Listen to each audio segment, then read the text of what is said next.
Sot kuvendi i Republikës nuk ekziston.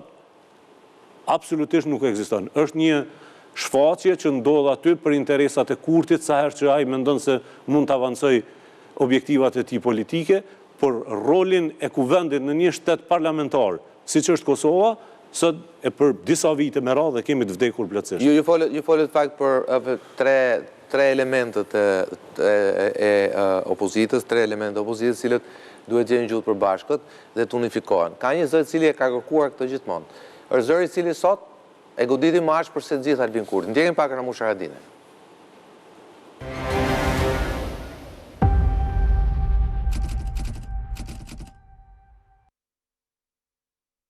Albin Kurti po harxhon kohën që ka në dispozicion nga gjykata kushtetuese duke mos ofruar asnjë marrëveshje reale për zgjedhjen e kreut të ri të shtetit. Sipas kreut të Aleancës për Ardhmërinë e Kosovës Ramush Haradinaj, Kurti ka vendosur të shkojë në zgjedhje që kur formoi qeverinë, duke shfrytzuar qëndrimin e kryet të ekzekutivit për të kaluar vendime dhe paketa ekonomike që atij do t'i shërbejnë për fushat. Qëndrimin e tij Haradinaj e mbajti përpara seancës së jashtëzakonshme të Kuvendit të Kosovës me fokus debat për sektorin energjetik në vend. Po mirë keq, po nuk besoj që është ofertë spari, edhe nuk është qëllimi të ofertë, asha është vetëm të shfrytëzimi kësaj kohë që ka mbet me e harxhu këtë kohë pa e krye punën që i takon me e kry. Pra Kurti ka vendosur me shku në zgjedhje në kohën kur e ka bërë qeverinë, pa kriju një koalicion edhe për presidentin. Për Haradinaj, strategjitë e Kurtit janë të njohura. Veç ka përgatit një pako financiare, që shënon me shkep pak para disa ditë, me një pension plus, me gjysmën e pagës për punësuar në sektor privat, edhe disa shtesha tjera. Ai e ka gjetë formulën, pra mos me punu 4 vjetë, mos me zhvillu vendin, mos me rrit pagat. Edhe brenda në seancë, Haradinaj ka qenë i ashpër me Kurtin, duke i quajtur atë krye hajdutin e energjisë në vend dhe Dejona Mihalin, njeriun që bashkëvepron për t'ia dorëzuar Serbisë pavarësinë e saj energjetike. Ndërsa Albin Kurti përballë krizës vion t'i kujtojë opozitës rezultatin e 28 dhjetorit. Çka të bëjmë me rezultatin zgjedhor që më kanë dhënë 51.1%? Për kryeministër ka Po jo, çka kupton, nuk mundesh me i dhënë dikujt. Ata nuk i kanë votat as me mbledh në shkrimet një kandidati. Në këto kushte, zgjedhjet në Kosovë duket se po afrohen.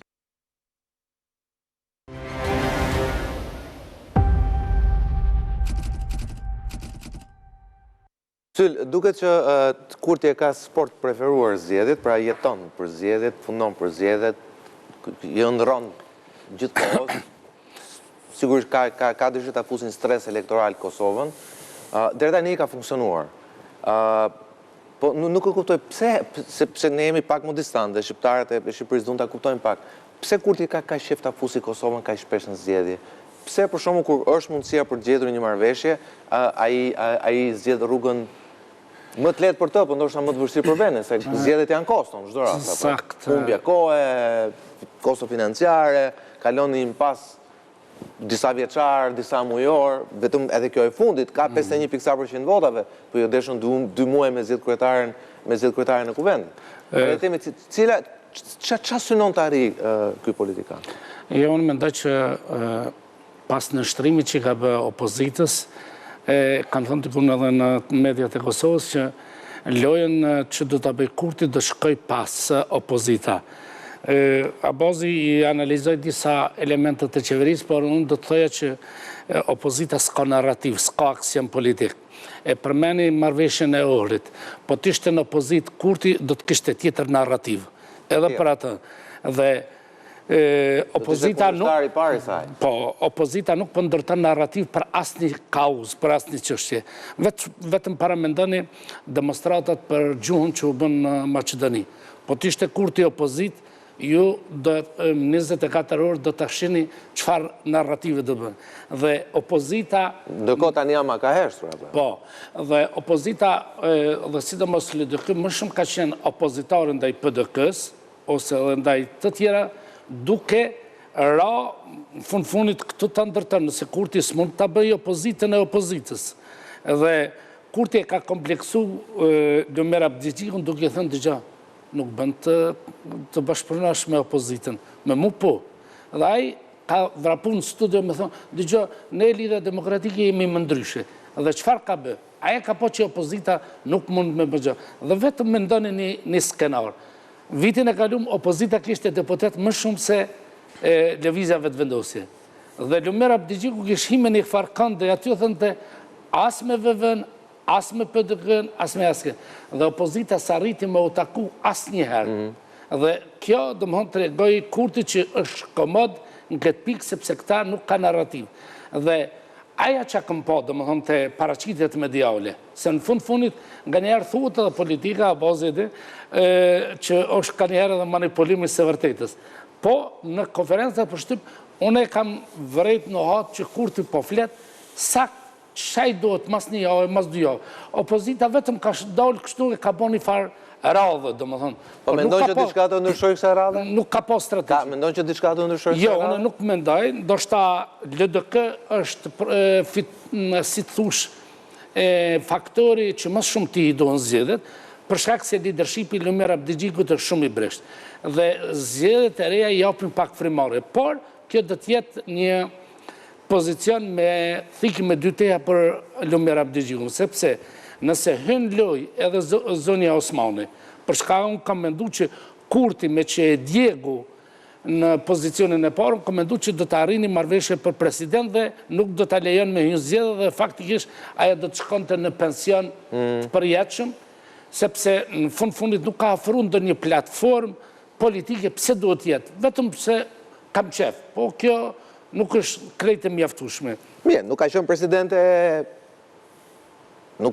e keqe. Po unë në lojën politike ndoshta ka luajtur gabim disa herë, po presidente e keqe në lojën politike mund edhe që ka luajtur disa herë gabim. Mu nuk më takon me thonë e keqe ose mirë, po bilanci do të bëhet më vonë. Edhe ajo trashëgimia që ka bën shihet më vonë, sepse tendenca do më thonë një farmënyre për të thënë që unë i këm bo me Amerikanët, krejt, këto gjëra, jo, se ti ke gjetë një shtet që ka pas afërsisht 120 njohje, dhe për 5 vjetë mandati ki 4 njohje, se fliste për njohje për këto. Pa e së është detyra presidentit, ekskluzive. Por në fakt unë di dhe diçka tjetër. Por, di që zonja Osmani në këtë pikë ka punu më mirë se Albin Kurti, me thënë vërtetën. Sokol, Ministrinë e Jashtme. Kesh ndoshta ato dy, po më mirë se Kurti po. Nëse e ka shfrytzu dikush Ministrinë e Jashtme dhe njëkohësisht e ka mojt peng, Ministrinë e Jashtme është Vjosa Osmani. Nuk ka bo as rotacionin e ambasadorve, as konzojve dhe tani janë shtundudh kjo rotacion.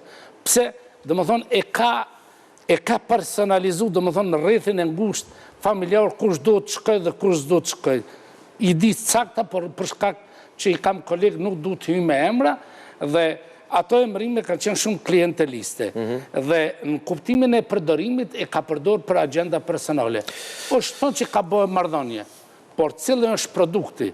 Në anën tjetër, opozitën ose këm dëgju sa është e artikulume për marrëveshjen e ori që e përmene Abazi. Nuk e këm dëgju opozitën çfarë qëndrimi ka për pasaporta që Komisioni Evropian, kjo është skandaloze. Komisioni Evropian një pasaporta si Rusia për Gjeorgjin, dhe më thonë, në Oseti ato. Për serbët e veriut. Ku shkruan, për shembull, një serb nga Prishtina, shkruan Republic of Serbia. Dhe nëse zbresim në Berlin, zbresim me një vend edhe me 2 pasaporta. Kjo është pa presedent. BE-si ka dosht më gjatë vite për ta njoft pasaportën legalit Kosovës, sësa për të njoft pasaportët ilegale. Dhe morë nga këto perspektiva, unë mendoj që opozita nuk ka pos narrativ. Dhe Kurti e ka ndërtu edhe tash, në këtë periudhë, e ka ndërtu vazhdimisht narrativën. Ti mund është me thonë, së është okej, në regull, po ai po e ndërtën projekcionin e vetë, opozita do të me pas, por opozita ka probleme. Për dhe kë është me një pozicion ku po e pret fatin e liderve në Hagë.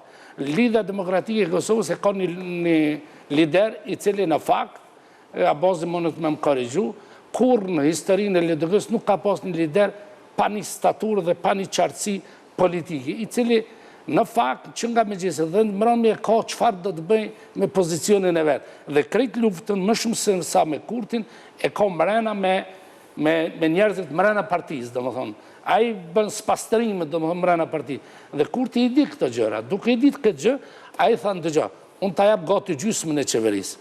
Se dikush po thot, nuk ka qenë ofertë. Jo, ka qenë. Po, unë mendoj që Lumira... Pse u të rojë Çepdiçiku atëherë? Sepse ai ka